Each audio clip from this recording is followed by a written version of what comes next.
Welcome to another episode of Coming Up Milhouse.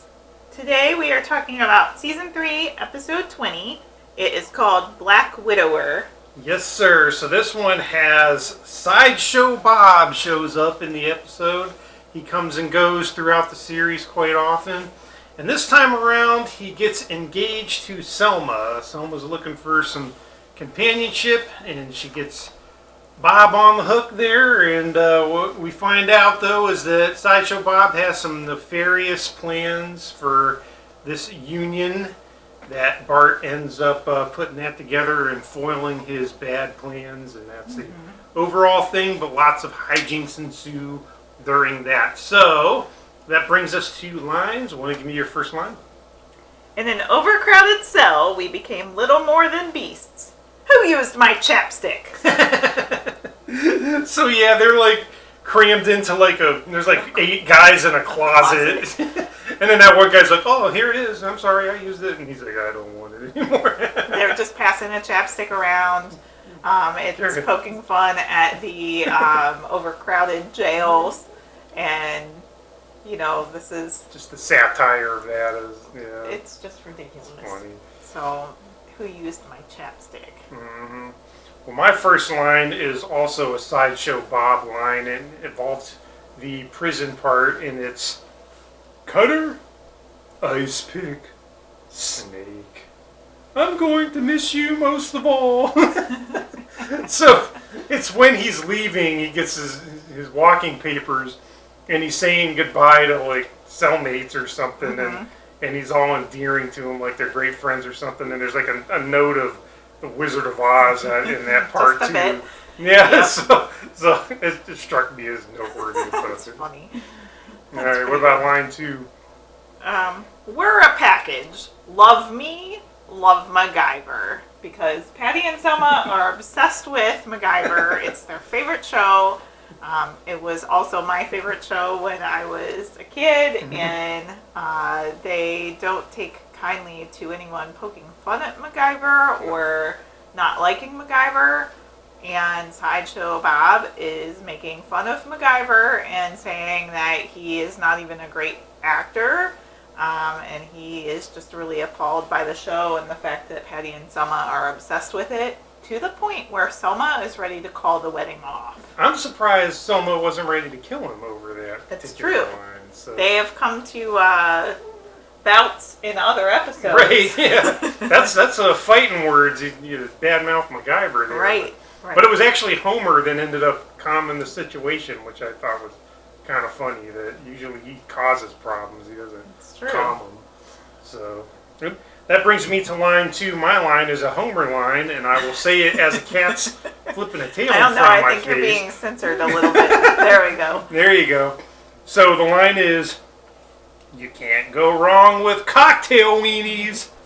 They taste as good as they sound, and they come with this red sauce that looks like ketchup, tastes like ketchup, but brother, it ain't ketchup. Homer and his love of food. Yeah, so they're deciding what to serve at the wedding, and Homer's like not paying any attention, and then the topic of the food comes up, and then suddenly he's like, ooh. Ooh, yeah, you have to have cocktail weenies. They're the best. And so he has a complete investment in that part of the planning, and they go with what he says. He actually suggests the cocktail weenies because they're not sure what to serve, and he says, "You're lying." He just says now. my line. So, Yeah. And then they end up going with it for whatever reason. But I mean, I guess Homer is the expert on food when it comes to if you're looking for somebody in the family. Homer would be the pick. You could probably do worse than Homer picking snacks. So. I don't know. Cocktail weenies at a wedding reception. High class there. But it's a nice segue to my favorite scene, which is Homer at the wedding reception. As he's eating all of the food, he is just in the middle of the room, and he has all of the vendors around him, and he says, "Hey, wiener boy, where do you think you're going?" and gets the cocktail weenie guy over. And he's just like scarf, you know, off of all the plates in true Homer fashion. And it's just a really hilarious scene. And I like the shot is like from the ceiling looking down on the whole room. And there's like just waiters everywhere Right. circling him. That was great. And everybody else is eating cake, likely because Homer has the attention of all of the other food vendors. So I didn't put that together, but yeah, you're right. All right, so my line, I'm going to back it up just a touch, and it's again with Sideshow Bob in prison stuff, which was closer toward the beginning of the episode. But he's out on a chain gang picking up all this trash, and all the trash is Krusty Burger stuff. So there's Krusty's face on everything, Yeah. and he's got to be constantly reminded as he's picking up trash of Krusty, and he gets just upset, and he crushes a cup that's got Krusty's face on it. And as he's doing that, this like limo drives down the street, and you go in and you find out it's Krusty and some lady and Mr. Teeny in the limo, and they throw a chocolate milkshake out the window, and it hits Bob in the face. So not only does he have to clean up the mess, but he has to get milkshake in the face for his trouble and clean up more mess. Right. And it's funny because it's like at first it's like, why is there nothing but Krusty Burger stuff all over the street? But then when Krusty throws it out, you kind of wonder maybe he's the one that's throwing it out. Yeah. Krusty is, kind of the reason why Sideshow Bob is on the side of the road picking up trash in the first place, because he had a plot in another episode to kill Krusty, and Bart stopped that and sent Sideshow Bob to jail over that. So. Right. So Krusty's been littering in his, chain gang road ever since, probably. Which, you know what? Just now that I'm thinking about it, Bart saves Krusty in that episode, foiling the nefarious plan. He does it again in this episode to foil the nefarious plan. He also is putting the pieces together a lot better than the #1 Springfield police detective, which is a nice little throwback to an episode that we talked about a couple of weeks ago when they did the career aptitude test, and Bart was going to be a cop. So I think he could be. Connects in. Yeah, he learned something during that experience that he brought in here. He did some good detective work. I know. I think, that happens from time to time. So he could, in the future, easily become a cop. Maybe one of them future episodes down the road where they show their future and he's not a cop, was like a parallel world or something. He could be one in one. Right? He could be if he wants to be. All right, that is cool. Good observation. I like that. So that brings us to winners and losers. How do you want to do that? Let's go with your loser. So my loser is MacGyver / Richard Dean Anderson. Going back to what you said, Patty and Selma love MacGyver, but then Sideshow Bob has the gall to say that he's just an actor and not much of an actor. And I'm like, whoa, just, back up there. Back up, buddy. Throwing some shade at the RDA, man. So I felt, he didn't come out too well on top to this one.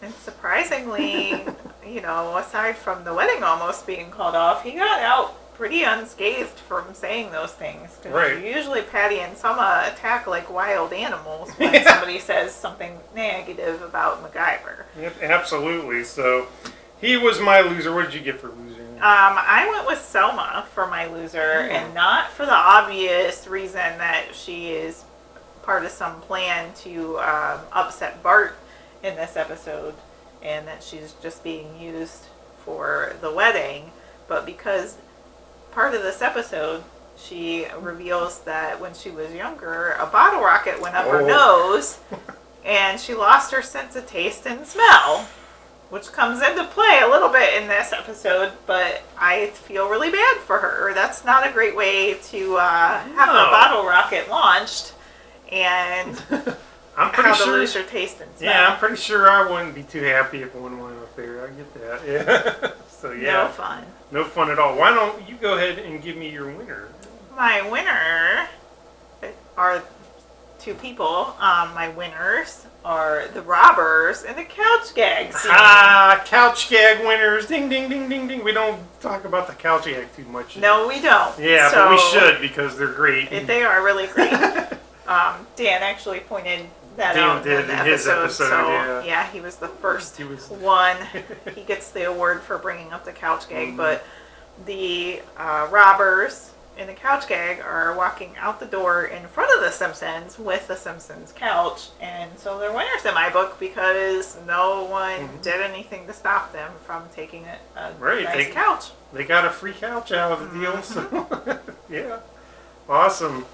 So my winner is Hans Mole Man, and that's because earlier in the episode, he's getting an eye test at the DMV, and Selma's administering it, but she's all off in the clouds because she's in love with Bob. Boxes of candy and flowers in front of her. And so Hans Mole Man is completely tanking this eye test. He can't see, and he couldn't see the big E. He got that wrong. No, he said it was an L or a G or something. But it was Selma. Selma didn't care. She's like, "Oh, that's all right. I hope you find love." Gives him his ticket or whatever, and sends him on his way. Yep. So he got to pass this test, even though he didn't deserve to. Right. Because he happened to be the right place at the right time, apparently. So and like I said, Hans Mole Man doesn't always win in the show, Nope. you know. So I think it was kind of fun to be able to give old Hans a win in this one. So Hans Mole Man is always a winner in my book whenever he shows up in these episodes. Just because he's hilarious. He's one of my favorite characters in The Simpsons. So Yeah. So that's a good one. He's the winner for me, and then you had the couch gag guys. Yep. And all good stuff. All right, so that's the episode Black Widower. All right, we enjoyed talking about it. Hope you guys enjoyed watching it. One little thing before we go, I looked up a little bit of trivia, and Sideshow Bob's prison number is the same number that's used by Jean Valjean in Les Mis by Victor Hugo. So I know at least one of you is a Victor Hugo fan who's watching this. I think 3 of you might be. So there you go. I thought you might be interested in.